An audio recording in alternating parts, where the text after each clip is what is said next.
అందరికీ నమస్కారం. నేను మీ దేవి. 'మిస్టర్ హ్యాండ్సమ్' 36వ భాగం. రచయిత భాను గారు. ఒక్కసారి మీరు మా మదర్‌కి యాక్సిడెంట్ అయితే మీరే హాస్పిటల్ తీసుకెళ్ళి సేవ్ చేశారు. ఆ రోజు మా మమ్మీకి మీరు బాగా నచ్చారు. అందుకే మీరు తన కోడలైతే బావుంటుందనుకుంది. అందుకే నేను కూడా తనకి సరే నీ కోడలు అవుతుంది అని చెప్పాను. బట్ నా బ్యాడ్ లక్. మీ వరకొచ్చేసరికి మీకు పెళ్లయిందని తెలిసింది. ఇప్పుడు ఆ ఉద్దేశ్యం లేదు కానీ, మంచి ఫ్రెండ్స్‌గా అయినా ఉండొచ్చు కదా అని అంటాడు విశాల్. మైథిలికప్పుడు గుర్తొస్తుంది. 2 ఇయర్స్ బ్యాక్ ఒకసారి ఒక ఆవిడని హాస్పిటల్‌లో జాయిన్ చేయించడం గుర్తొచ్చింది. మీ పేరు విశాల్. Okay mister Vishal. ఇలా అంటున్నానని రాంగ్‌గా అనుకోకండి. నేను ఎవరితోనూ అంత తొందరగా ఫ్రెండ్‌షిప్ చెయ్యను.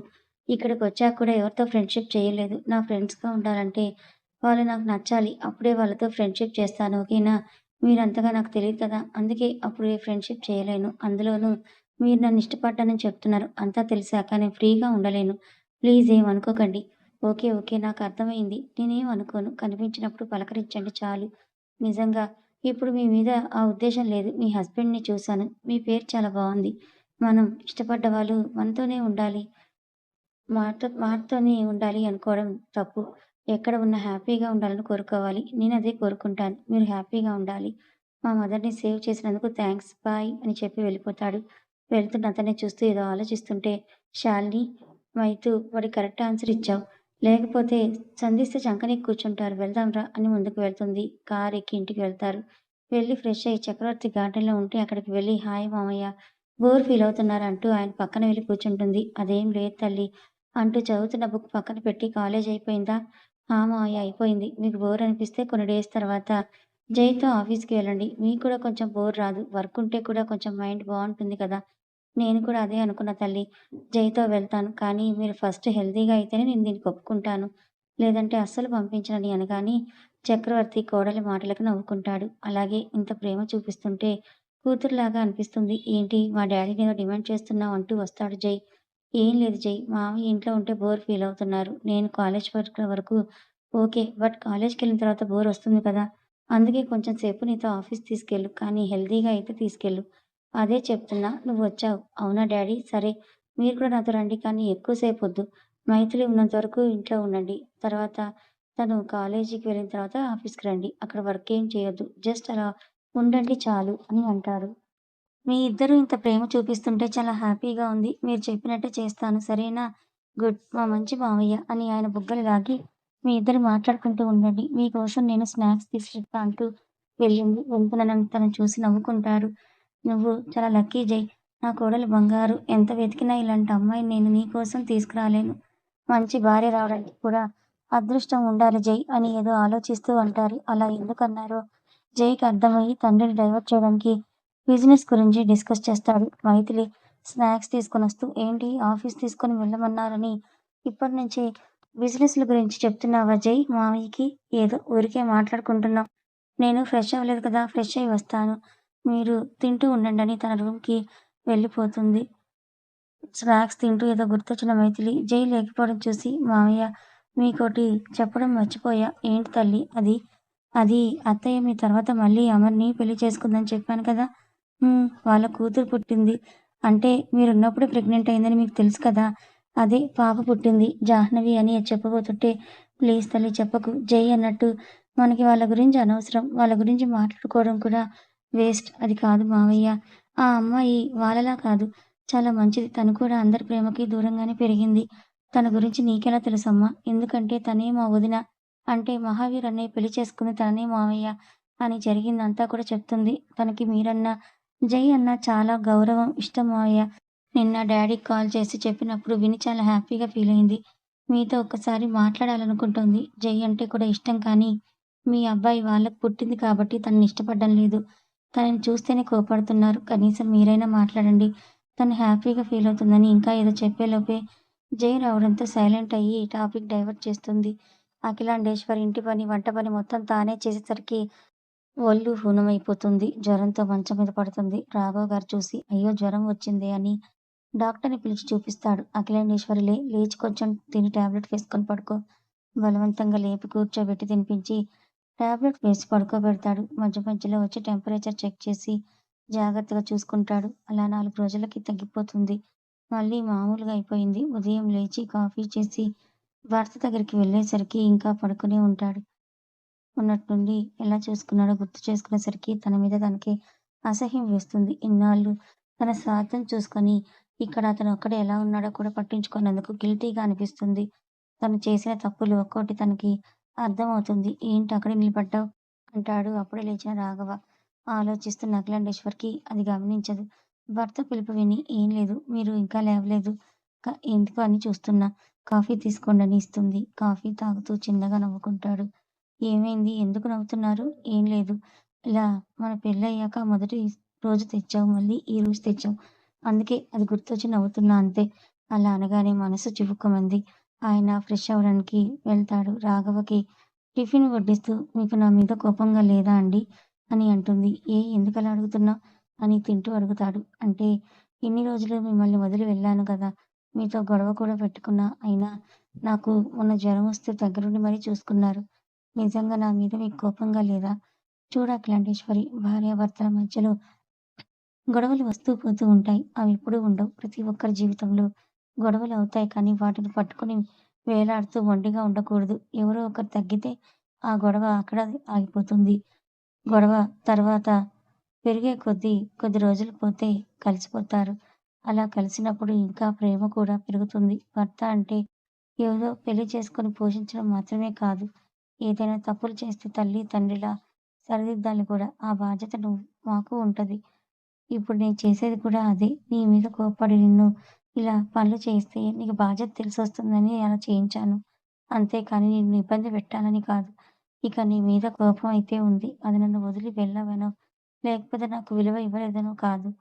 నువ్వు జైకి చేసిన దానికి కోపంగా ఉంది. మైథిలి విషయంలో చేసిన దానికి కోపంగా ఉంది. మనకి ఒక కూతురు.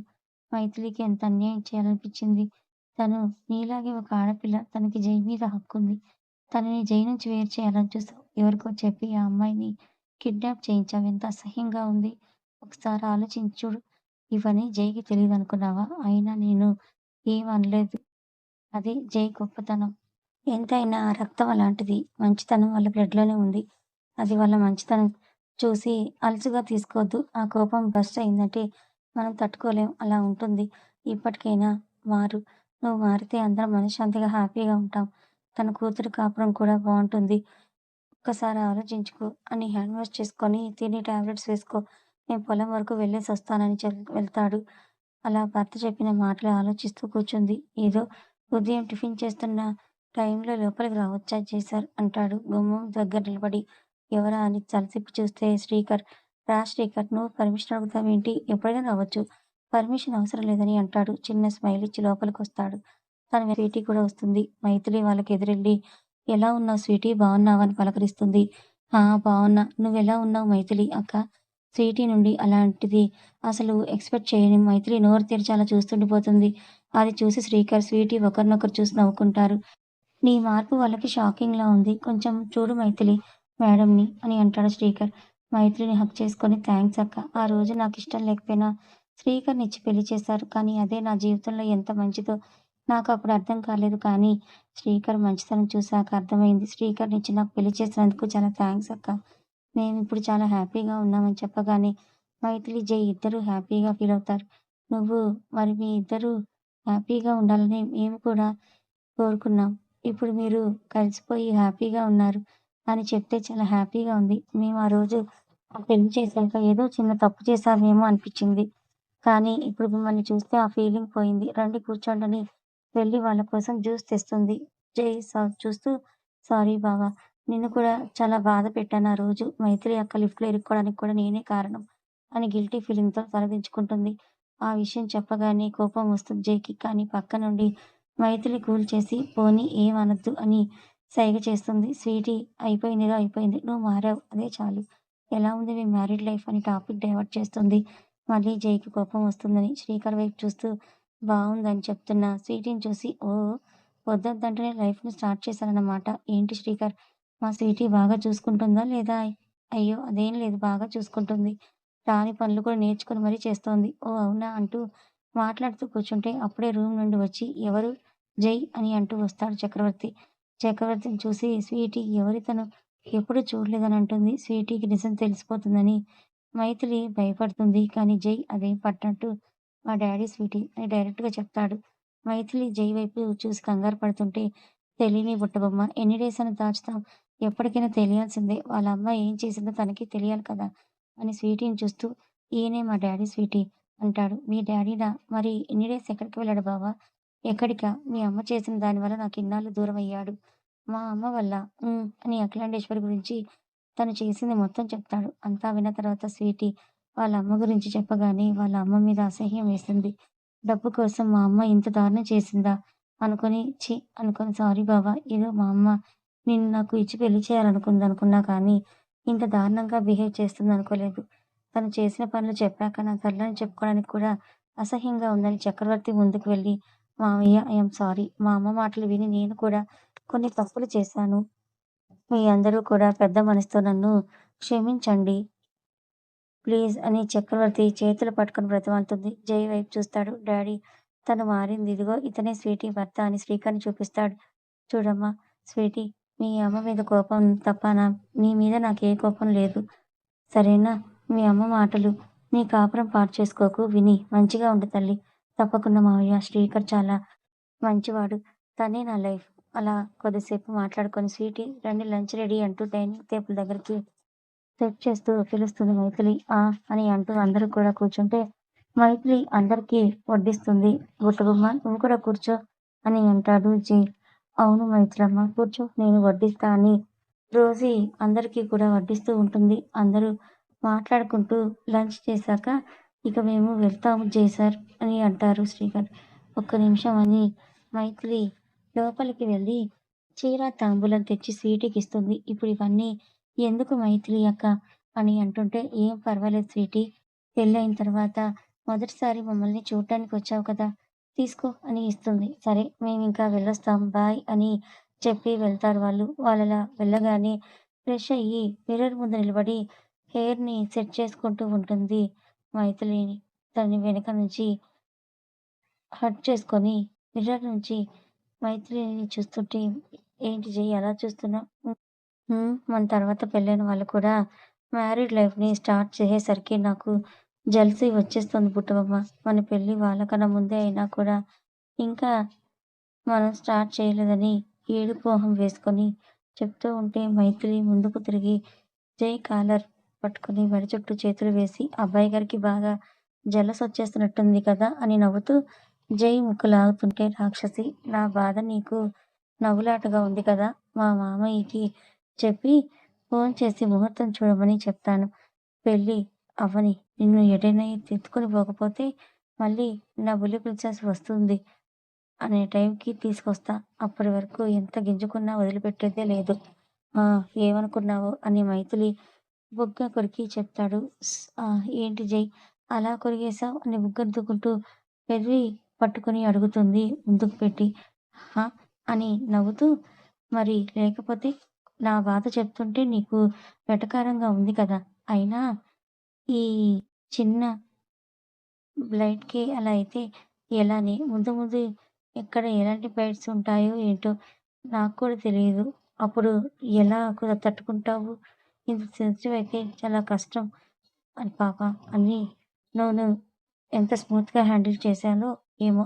ముట్టుకుంటూనే కందిపోతున్నావు. ఇలా అయితే ఎలా బంగారు అని మైథిలిని పెదాలందుకుంటాడు. చాలా సేపు ముద్దు తర్వాత వదిలి సో స్వీటీ బుట్టబొమ్మ అని హస్కీ వాయిస్‌తో అంటాడు. సిగ్గుతో మైథిలి బుగ్గలు చెర్రీస్‌లాగా రెడ్‌గా అయిపోతాయి. జై గుండెల్లో మొహం దాచుకొని డాడీకి ఆల్రెడీ చెప్పాను మంచి ముహూర్తాన్ని చూడమని.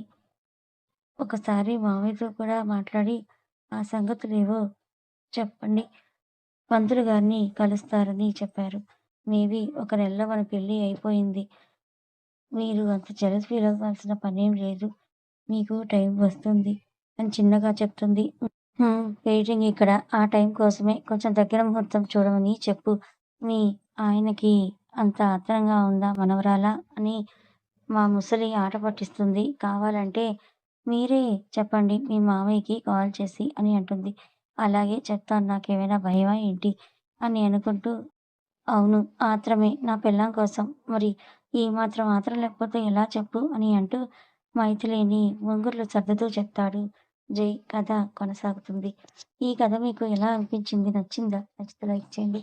మరికొంతమందికి షేర్ చేయండి. ఇలాంటి మంచి కథల కోసం ఛానల్‌ని సబ్స్క్రైబ్ చేసుకోండి. Thank you so much.